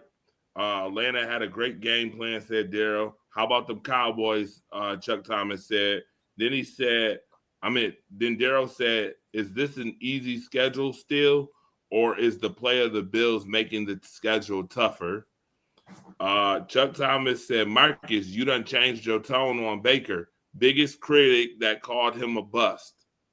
He was a bust, and I stand on that. And here's what I'll say with that, because somebody else was asking me about this. If you're an F student, okay, and you're getting Fs the entire time while you're at school, and then your senior year you come back and you end up being straight A's, that doesn't take away your freshman, sophomore, and junior year when you sucked. Okay, so yes, Baker Mayfield was a damn bust. Guess who else looked like shit? Matthew Stafford with the Lions. Just like Daniel Jones. Oh, look at Daniel Jones now. Daniel Jones looked like shit with the Giants. So yes, I stand on that. Now, can players get better? Baker Mayfield sucked. He got ran out of Cleveland. He got ran out of Carolina, where he couldn't beat out Sam Darnold. Sam Darnold's having a good season now. He got ran out of the Rams and finally got a job with Tampa where he's looking pretty good and they put some things around him. So yes, at the time, Baker Mayfield was an F student. Now he's an A student. But we can't forget when he was a freshman and he was flunking all of his tests. So yes, you see stuff like that. Think Theo Huxtable. You probably didn't watch the Cosby Show because that's But Theo Huxtable, when he at the beginning of the show, he was a dumbass. Yeah. Later on in the show, he was smarter than Vanessa, his sister. So people get better, but we still gotta look at people the way they are at the moment. Can they get better? Yes, they can get better. They said Mike Tomlin is 0-7 on Thursday night against his division and 2-8 on the road on Thursday nights. He said Mike Tomlin. He said coaching is a bust. All the stuff that we see, with all the stuff we've seen this year and picks, I got eliminated with the Eagles losing to the Giants. That was my survivor pick, and I missed out on $700. That shit hurt. Nice. But it was a pot. It was 10 of us left, and I was like, certainly the Eagles will kick the Giants' ass, and yeah, they lost. So I got eliminated from that, but. We've seen time and time again, it's football, and they're not losing to the Bengals. The Pittsburgh Steelers are not losing to the Bengals. If I would have told you that the Buffalo Bills was going to lose to the New England Patriots last week, would you have believed me? Nope. But I called it. But I called it. Okay, and who did they lose to before that? Who? The Bills, they lost 2 straight games. Who did they lose to? Who are the 2 teams they lost to? New England and Atlanta. Okay. New England. You called the New England game? Yes, I wrote a whole article on it. You don't remember? Okay. All right. Okay. Ron, hold on. Whoa. You did. Ron, who told you about that New England game? You did. I surely did. I was the one. If I would have told you that the Colts were going to beat the Broncos, would you believe me? No. You see what I'm saying? Like it's stuff that it's just. If I would have told you that the Carolina Panthers are going to beat the Atlanta Falcons 30-0, would you have believed me? No. Nope. You see what I'm saying? So Right. it's like it's football, and you be thinking stuff's going to go a certain way. You come out there. This ain't like basketball where it's series. Oh, best 3 out of 5, best 4 out of 7. You have one bad game and your ass is going home. So you come out there and you're not ready to play, and somebody will take you to the woodshed. So look, I know the whole thing with Mike Tomlin and all that stuff on Thursdays, but it's still a divisional game. They would love to ruin the Steelers, ruin their night. That would be like their Super Bowl for them. Man, we beat the damn Steelers. We beat the Steelers, and we keeping the shit. Because what the Bengals are looking at, will they win? Probably not. But they're looking at, what the Bengals are in survival mode, man. They're in survival mode. They're saying, you know what they're thinking to themselves towards? You know what they're thinking, right? Just keep the ship afloat. Keep the ship afloat. Same thing that the Chiefs were thinking. Rashee Rice, we'll have him in a few weeks. Rashee Rice will be back in 3 weeks. Rashee Rice will be back in 2 weeks. The Bengals are done. Their season is up. I don't even know why they ain't keeping no ship afloat until week 13. Marcus, absolutely. You also taught me this. Hold on, Rondo. You know what? Rondo. Right. But hold on, Marcus. You know what a lot of people banking on too? What's that? You know who the Steelers play the next week? Who's that? The Green Bay Packers. And see, that's them trap games too, man. You get them trap games too, where you start That's why they thinking they gonna lose to Cincinnati. If Dallas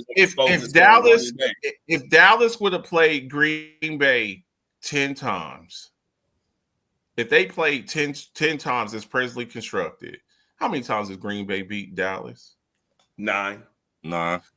8, 9 times. Yeah. But for that one game, Dallas put up 40 points. They had a 40-40 tie. So speaking of Dallas, y'all better beat the Commanders this Sunday. You better be. Well, here's the thing. They're getting CD back. They're getting CD back this week, so that's a good thing. They're getting the right guard back. Now, with CD being out the past couple of weeks, and you put CD with the way George Pickens has been playing the past couple of weeks, now when you play against Dallas, you cannot just sit up there and say, "Oh, we're going to take CD Lamb out the game," because you see now Dak and George Pickens, they got a little thing going on where they're getting some rapport together. And I think the offense can be even more dangerous. And George, you said something a little bit earlier that kind of caught my attention that I kind of agree with you on. You know what the Dallas Cowboys are right now? The 2024 Bengals. Yeah. Number 1 in offense and number 31, 32 in defense. They can't stop a nosebleed, man. They can't stop a nosebleed. Careful. So we'll see. We'll see. Chuck Thomas said y'all gonna put up 45 and beat the Commanders. We'll put up 45 and let them put up 50. Wait a minute, Chuck Thomas. Did you say fire Zach Taylor and hire Joe Brady? The Bills ain't giving up Joe Brady, fool. He ain't got no choice. The Bills, that needs to start. If a head coaching job comes open, let me tell you this. Every year there's a couple of head coaching candidates that come out, they're about to come out, and they're the hot boys for that cycle. I'm gonna give you the 2 hot boys for this upcoming cycle. You ready? Mm-hmm. Joe Brady and Cliff Kingsbury. That's the 2 hot boys. That's the 2 hot boys for this. If Josh Allen even has a halfway decent year, which look, everybody has a bad game. He had a bad game last year. I'm not going to crucify the man for having a bad game. But what Joe Brady has done, if you put Joe Brady with the Cincinnati Bengals and a high draft pick, and you get Joe Burrow back, and you got Chase Brown and Jamar Chase and T. Higgins, that's not an appealing job to you? Cliff Kingsbury, what he's doing with Jaden Daniels, he left unceremoniously with the Arizona Cardinals, right? He, with that whole thing. But I want Kyler Murray. I coached him in college. Mm-hmm. A lot of times, coaches on their second job, that's when you really see who they are. Because the first job, they're kind of like, Let's not forget, Bill Belichick started off with the Cleveland Browns. Yeah, he started off with the Cleveland Browns. Pete Carroll started off with the Jets and the Patriots. Went to college to USC, then gets the Seattle job, and then he changed. He turned things around. A lot of times, guys, that first turn, they look like crap. Atlanta's coach. What he? That is right. Brady was LSU's OC. That's what I'm saying. Raheem Morris. Raheem was with Tampa Bay. He got ran out of Tampa Bay, and now what they're doing over there in Atlanta right now. So a lot of times, it's your first time being a head coach. Not everybody's fortunate enough to get that second job, because if you bomb out, it's like you ain't ever getting another head coach job. And some certain group of people don't get a second chance. They get shitty jobs, and then they look like crap, and then, he's not a good coach. No, I was coaching the Jets. That may be what happens to Aaron Glenn, because some coaches they don't get Todd Bowles. He got Todd Bowles. He sucks. They ran him out of the Jets. Mm-hmm. So a lot of times these guys, a certain group of people, they don't get a second shot. So you got to make and these jobs, it's only 32 of these jobs. So a lot of these guys, this is my first opportunity. I'm gonna take this job. But it's a shitty job, but it's like it's the only job that there is. So they take that unless you want to go coach in Canada, the CFL, you want to go, or XFL, USFL, something like that. College. I'm sorry, you want to go to college, but who the Jets beating this year? No, they 1-5, ain't they? The Jets are 0-6. Oh, my bad. They have not won a game. The Jets are 0-6. I expect them to fully, and there is talk right now of Tyrod Taylor. They're like Justin Fields. He looks good one day, and then the next day the dude couldn't hit the ocean with a beach ball if you gave him 3 tries. No. So his accuracy sometimes is terrible. Now Garrett Wilson, he's hurt. So the only receiver that you had, he's hurt. So who on their offense scares you? Brees, Braylon Allen, he's out. He's hurt. He's on IR right now. They're talking about their number one option is going to be Mason Taylor. The Jets going to beat Miami. That's what he said. The Jets will beat Miami in New York. I want to ask you, put something on it? I'll take some of your money. That's one of them Jay Renaud wagers right there. I'll take some of your money. Don't do that. I'll take your money. Overall, the history of the Jets, do they got something on the Jets? They terrible. They've been terrible forever. Well, their issue is what most bad teams' issue is. They cannot find a franchise quarterback. Look at all of the teams that are consistently picking in the top 5, top 10. What is the one thing that they all have in common? The Cleveland Browns. What's the Cleveland Browns' main issue? What's been their issue? Quarterback. Johnny Manziel, Baker Mayfield, Tim Couch, Brady Quinn, Brandon Wheaton, all these quarterbacks, and none of them panned out. So you bring these guys in, they play for 2 or 3 years, you try to groom them, they don't pan out. So then after 5 years, now you got to draft another quarterback. People forget with the Jets, they picked 2 quarterbacks in the top 3 in 5 years. In 5 years. Don't forget, 2018, the same year that Josh Allen and Lamar Jackson got drafted, they drafted Sam Darnold at 3. Couple of years later, I think it was the 2021, 2022 draft, they run Sam Darnold out of town because he said he's seeing ghosts, and then they draft Zach Wilson, who I interviewed on the BYU Pro Day. They ran him out of town. Then you bring in, okay, we'll just bring in a quarterback. We'll bring in 41-year-old Aaron Rodgers. Then you run out Saleh, you run him out of town. You bring in Ulbrich, who should never have a job again after what they did, what his son did to Deion Sanders' son, where they're making that prank phone call. Yeah, they should have banned him from the league because that was just jacked up. But their issue, these teams, the one common theme with them is they can't find a quarterback.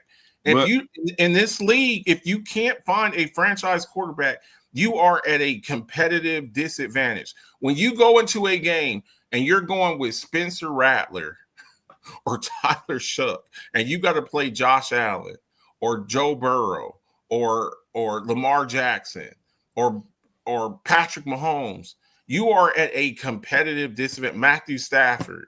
Right. You're at a competitive disadvantage. So you look at the Dolphins. The Dolphins couldn't find a quarterback. I mean, is Tua the long-term answer? I don't think he is. No. They have not had a good quarterback since Dan Marino. I think that they'll do their research on the quarterbacks. They do. They look good. They flashy. They said Sam Darnold sucked. How's Sam Darnold doing right now? Doing good. That's what I'm saying. So we can't say that Sam Darnold just sucked. It's your franchise is your franchise is a bunch of goofballs. That's what it is. And that's what I mean. Is it about time to get that man out of the ownership? Tell him, hey dog, you terrible. You've been here way too long. The thing with owners, you can change coaches, you can change GMs. The one thing you can't change is owners. I own the team. You can't. I don't like the way you decorate your house, Ron. I don't like the way you decorate your house, so move out of the house. No, dude, this is my house. What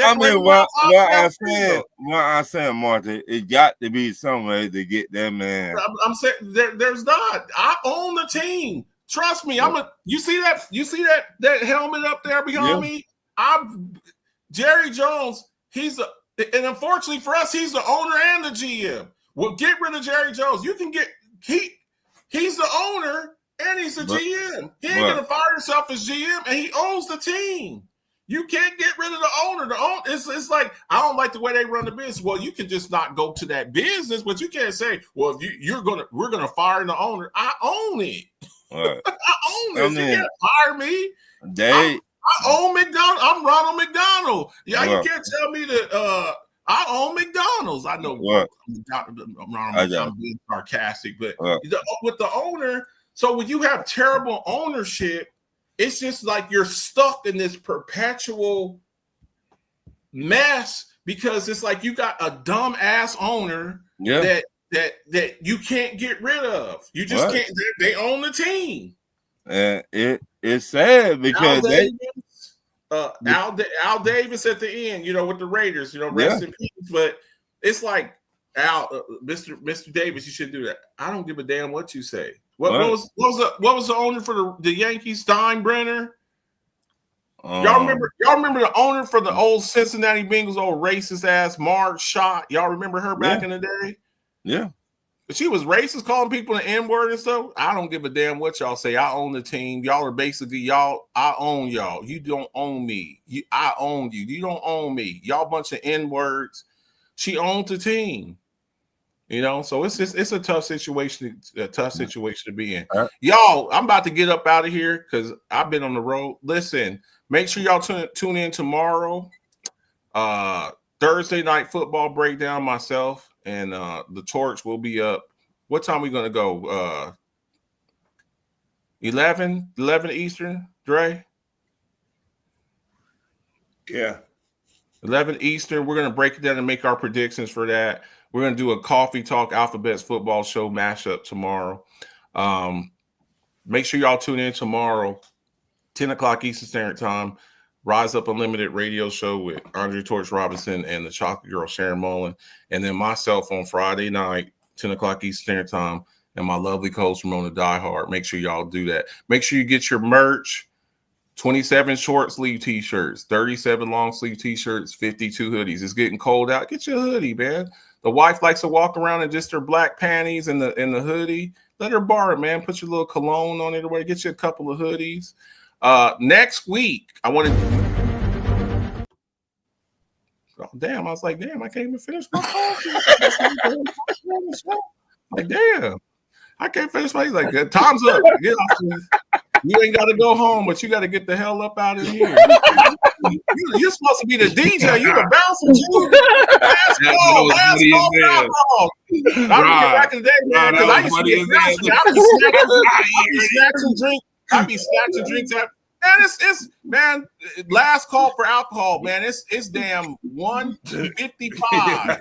Y'all gotta get there. You start turning on. They got the lights. Plug the microphone.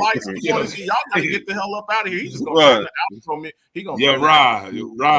What happened, David? What happened? You just gonna turn on.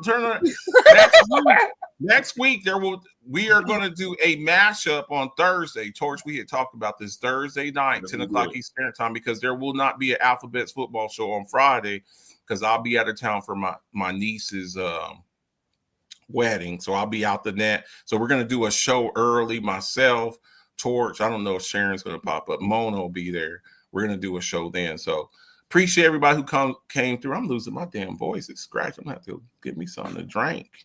Something to drink, some of that peach. That's why I hit the dance. That's why I hit. Is that what you did? You heard the crack in the damn crack in my voice, man. I heard it. It was cracking. But appreciate everybody who comes through. We appreciate you. Much respect to everybody who shows love and support, man. We couldn't do this without y'all, man. Y'all have a good night, all right? We'll see y'all in the morning. See ya.